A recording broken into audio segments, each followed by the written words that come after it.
The land didn't welcome him. That was the first thing Cole Merritt noticed when he stepped out of his truck and let the door swing shut behind him. The sound died fast, swallowed by the flat, heavy air that hung over the property like something forgotten. The sky had gone the color of a bruise, that last bleed of orange and purple before dark took everything, and the farmhouse stood against it like a tooth left in an empty mouth, crooked, stubborn, still there when everything else had quit. He stood for a moment, boots in the dust, and looked at what he'd bought. The fences had collapsed in 3 places along the south run. The barn roof had caved on one side, timbers jutting upward like broken ribs. Weeds had pushed through the porch boards and grown tall enough to brush the windowsills. Glass was missing from 2 of the upper windows, just dark rectangles staring out at nothing. The windmill at the far edge of the property turned slowly, though there was no wind Cole could feel. It should have bothered him more than it did. He reached back into the truck bed and pulled out a single duffel bag. One bag. That was everything he'd brought. Everything he owned that mattered now fit in a canvas bag he'd had since the army, and even then, half of it was just habit. Things a man carries because he always has, not because he needs them anymore. He walked toward the house through the tall grass, and the grass hissed against his jeans as if warning him off. Cole Merritt was 41 years old and looked closer to 50. Not in a broken way. In the way that weather works on good wood, lines deepening, color darkening, the grain becoming more itself over time. He had wide shoulders that had never quite learned to relax, and hands that were perpetually slightly curled, the hands of a man who was always about to grip something. His eyes were a pale, washed-out blue, the kind of eyes that had seen enough that they'd stopped reacting quickly. They just watched now.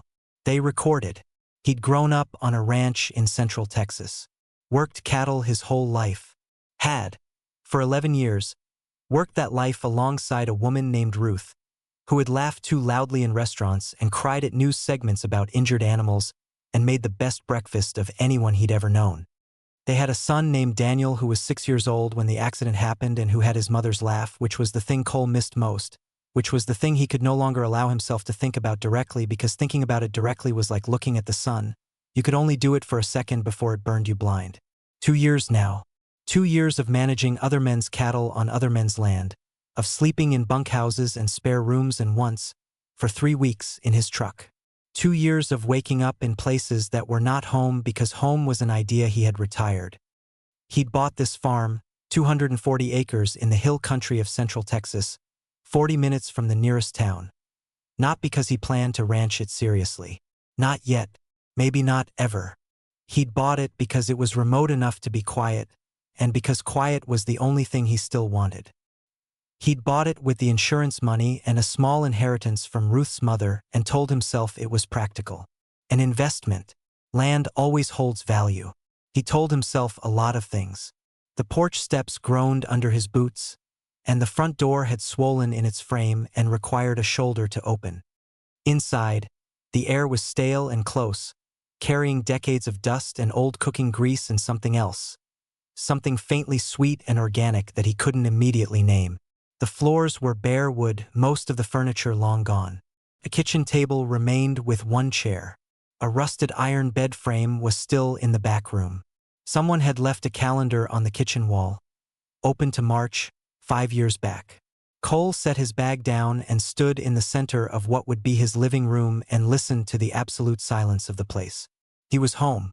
He spent the first evening by lantern light.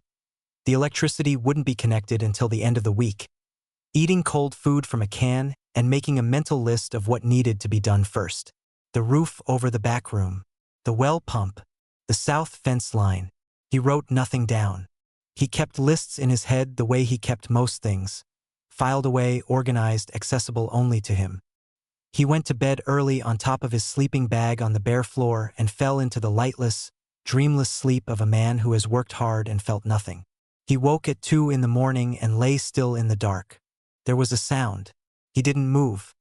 Cole Merritt was not a man who startled. He surfaced from sleep the way he did most things, deliberately, fully, all at once. He lay on his back on the hard floor and he listened, and his mind was immediately, completely quiet. The sound was faint, far inside the house or perhaps below it. a wavering, high, broken sound, like a small instrument slightly out of tune. Crying. A child crying. He was on his feet before he'd made a conscious decision to rise. He stood in the dark room with his heart steady and his eyes adjusting, and he waited. And the sound came again. Muffled, rhythmic, exhausted. The crying of someone who had been crying for a long time and was running out of the energy for it but couldn't stop. He told himself, pipes. Old houses had pipes that moaned like voices. He told himself, an animal, maybe something small and hurt that had gotten inside. He told himself this, and then he heard it again, and it was not pipes and it was not an animal. He picked up the lantern and moved down the hallway toward the sound. He checked every room. The back bedroom, the bathroom, the kitchen, a small side room that had probably been a pantry. Nothing. The sound seemed to come from everywhere and nowhere, directional until he moved toward it, then shifting, elusive. He stood in the kitchen and turned slowly, and the sound swelled once and then was gone, and then the farmhouse was completely silent again. Cole stood for a long time in the kitchen with the lantern held up. Then he set it on the table and went back to bed. He lay in the dark for an hour before sleep came. He spent the next morning on practical tasks and kept his mind there, kept it close and domestic. He cleared debris from the back porch, assessed the well, walked the south fence line counting the down posts. The land was rougher than it had looked in the photographs, but not impossibly so. It had been a working farm within the last decade. The bones were good. In the afternoon, he went back inside to take measurements for lumber, and he found the cellar. He'd noticed the kitchen rug the evening before but hadn't thought much of it. Just an old braided oval left by whoever had lived here.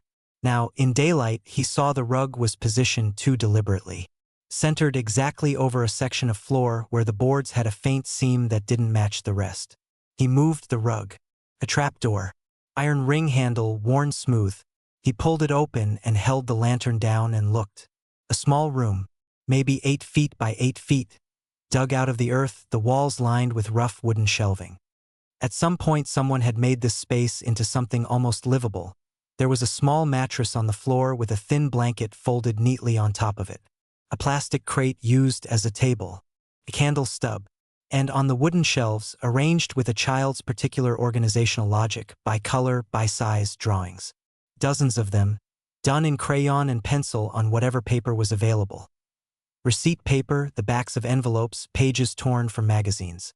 Cole crouched at the top of the ladder and looked at the drawings. Animals, mostly. Dogs and horses and birds. Flowers. One recurring figure, a woman with long dark hair, appeared in many of them. And in several of the drawings, a small structure that was clearly this farmhouse, rendered with the painstaking exactness of someone who had studied it for a long time. On the mattress, beside the folded blanket, was a small pile of food wrappers, cracker packaging, a juice box, crushed flat, a single apple core, brown now, maybe a day old. Cole looked at the apple core for a long time. Someone was here, had been here recently, was possibly still here. He climbed back up into the kitchen and stood up and looked around slowly, and the farmhouse looked right back at him and gave up nothing. He left food on the kitchen table that night. He didn't examine the decision carefully. He put out crackers and a can of peaches he'd opened and a cup of water, and he went to the back bedroom and left the door slightly open and sat on the floor with his back against the wall and waited. He waited 2 hours. Then he heard the floorboards speak. Light, careful footsteps, pausing every few seconds.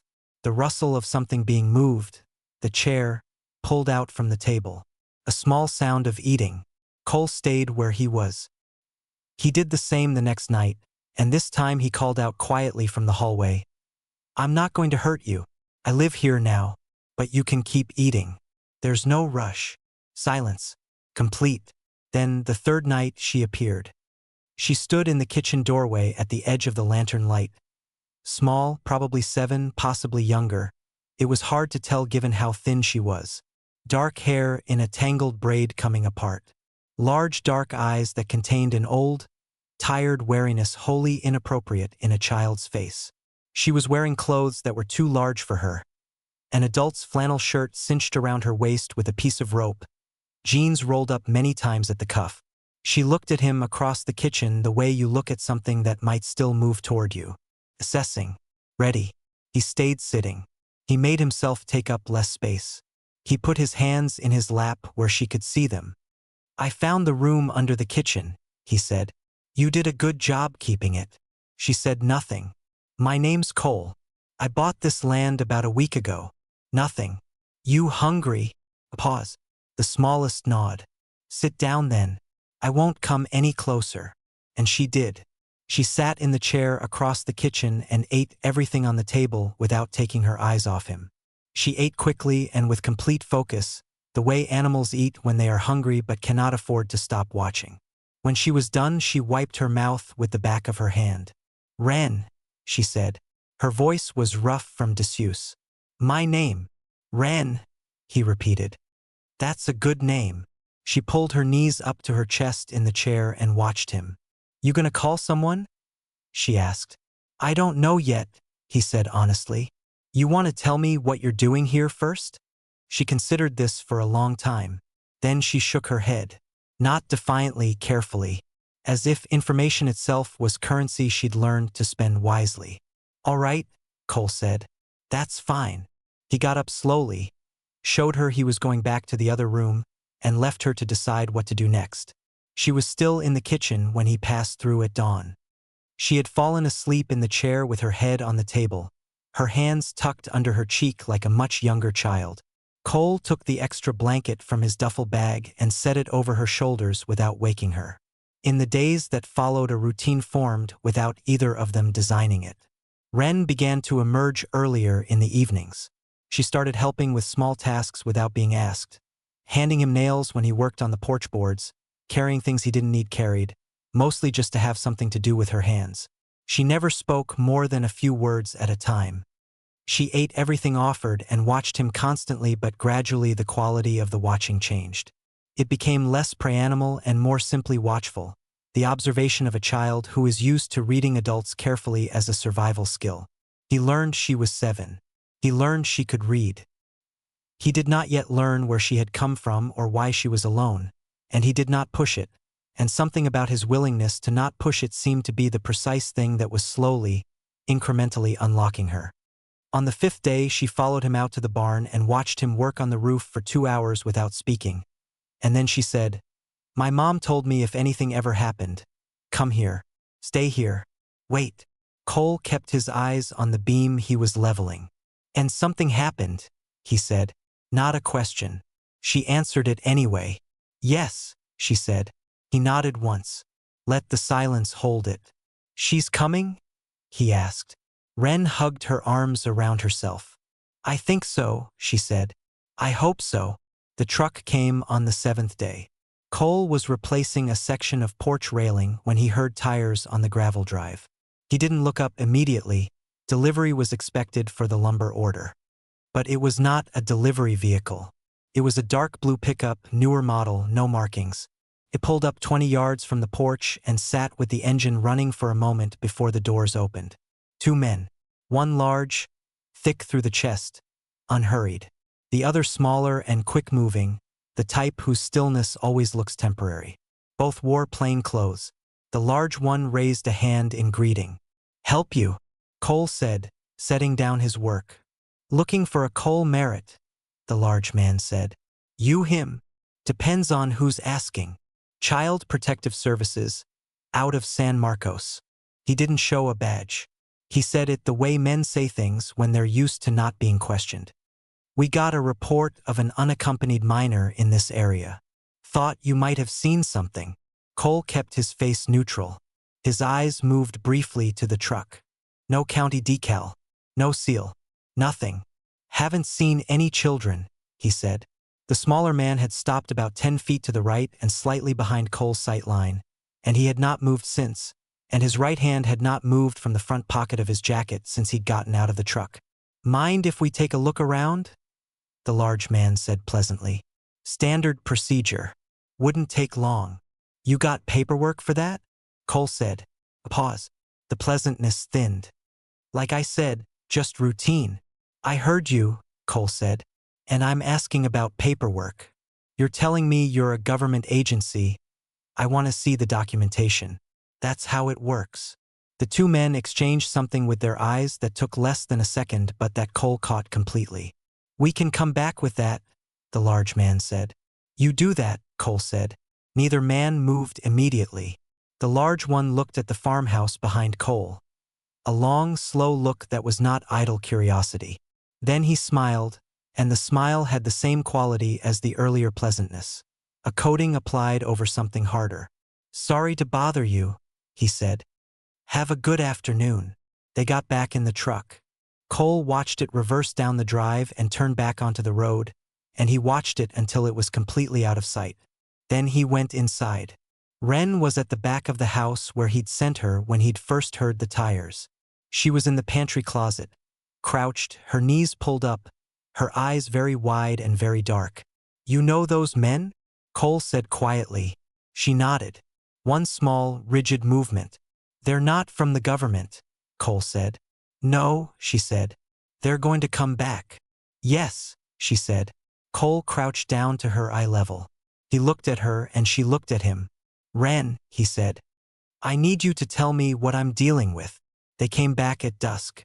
Cole had not wasted the hours between. He knew his land now well enough.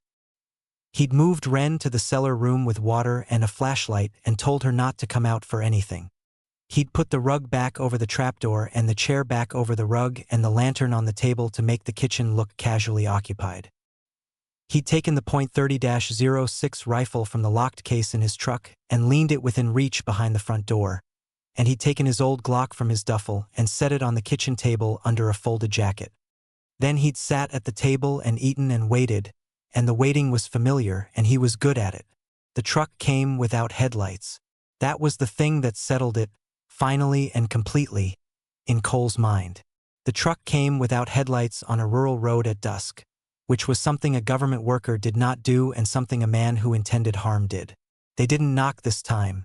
The large man tried the front door, found it unlocked, and came in first, and the smaller man came right behind him, and the smaller man had the gun out now, a compact, black, purposeful thing. Cole was not at the table.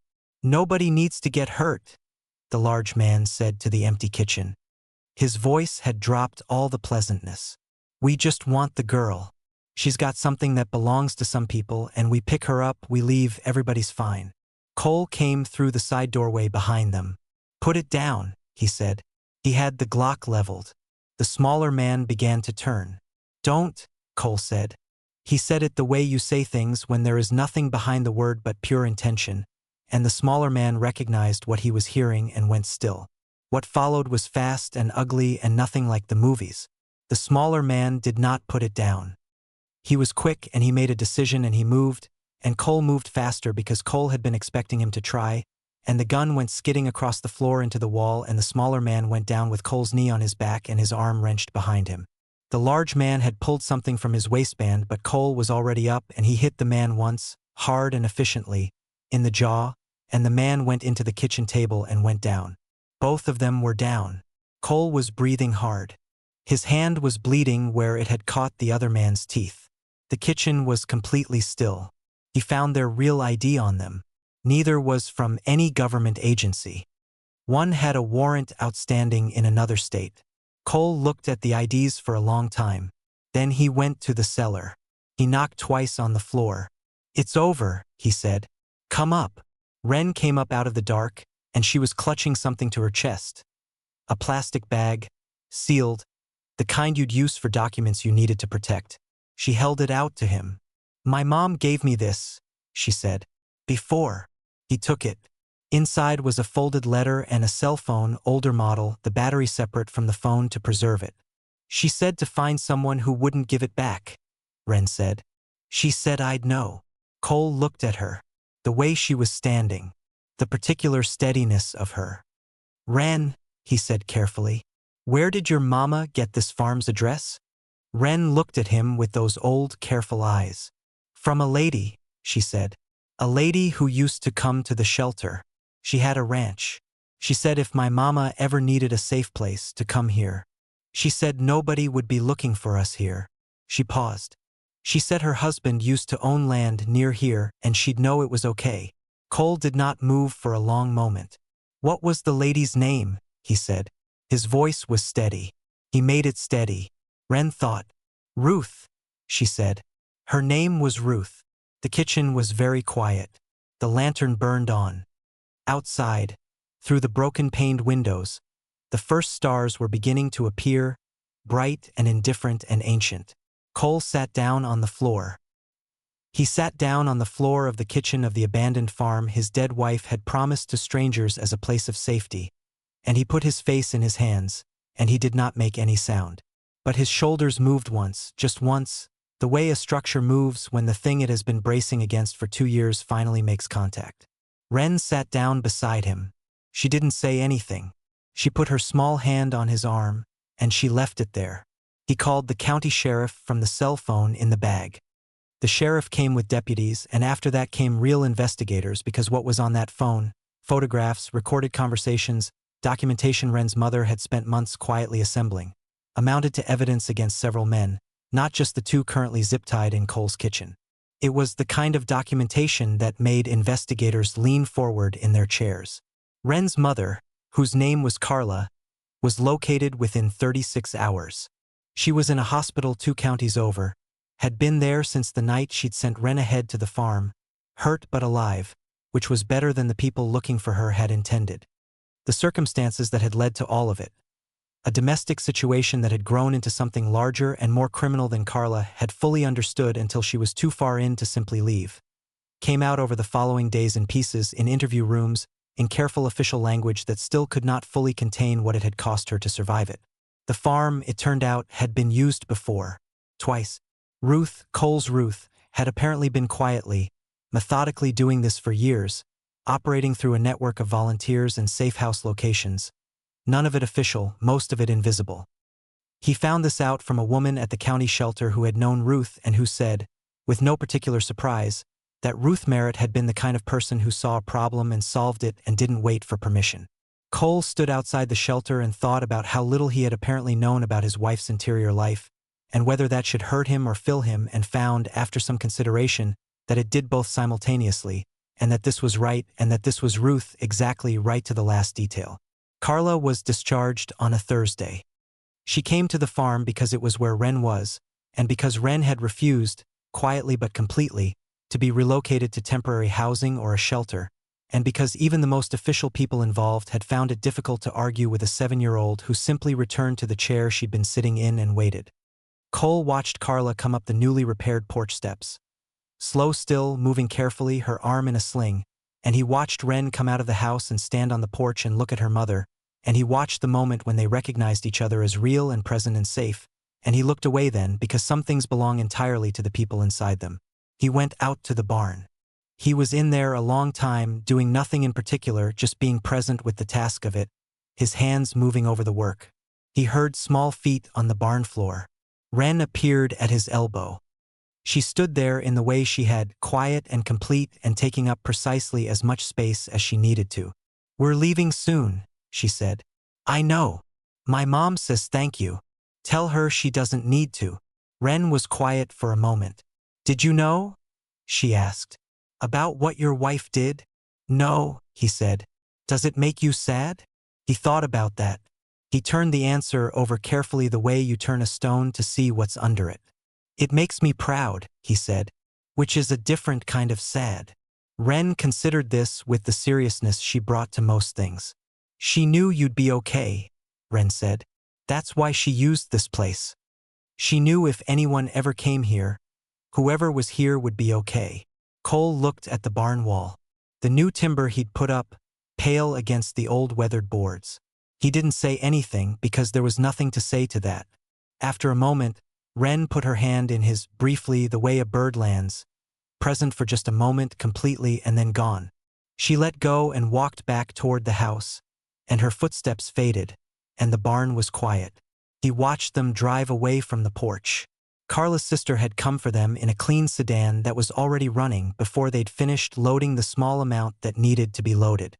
Wren climbed in the back and turned and looked out the rear window as the car pulled down the drive, and Cole raised a hand from where he leaned against the porch post, and she raised one back, and then the car turned onto the road and was gone, and the dust settled after it, and the property returned to its stillness.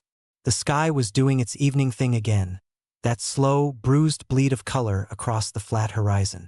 The windmill turned. The grass stood. A bird worked its way across the far edge of the fence line, dipping and rising, indifferent to everything. Cole stood on the porch of his house with his coffee going cold in his hand. The silence was the same silence it had always been here. The same acreage, the same sky, the same particular quality of light that fell across this specific piece of land at this specific hour. Nothing had changed and everything felt different. He thought about Ruth. He thought about her the way he had not allowed himself to do in a long time. Not the last image, not the moment, but Ruth herself. Ruth laughing. Ruth driving with the window down. Ruth deciding, quietly, without announcement, to build a network of safe places out of spare farmhouses and trust, and the absolute refusal to accept that the world could not be made slightly more livable by small, invisible acts. He had bought this land to disappear. He understood now that it had been waiting for him. Not in any mystical way, not in any way that would embarrass him to say aloud. Simply in the way that some things are true, Ruth had led him here. The land had needed a person. And it turned out that grief at its far edge, if you let it run long enough, eventually turns its face toward something. He would fix the south fence tomorrow. He would get the roof sorted next week. He had a lot of work to do, and the land was waiting, and the silence around him was not empty anymore. It was full of something he didn't have a name for yet, but he thought he'd find it. He had time.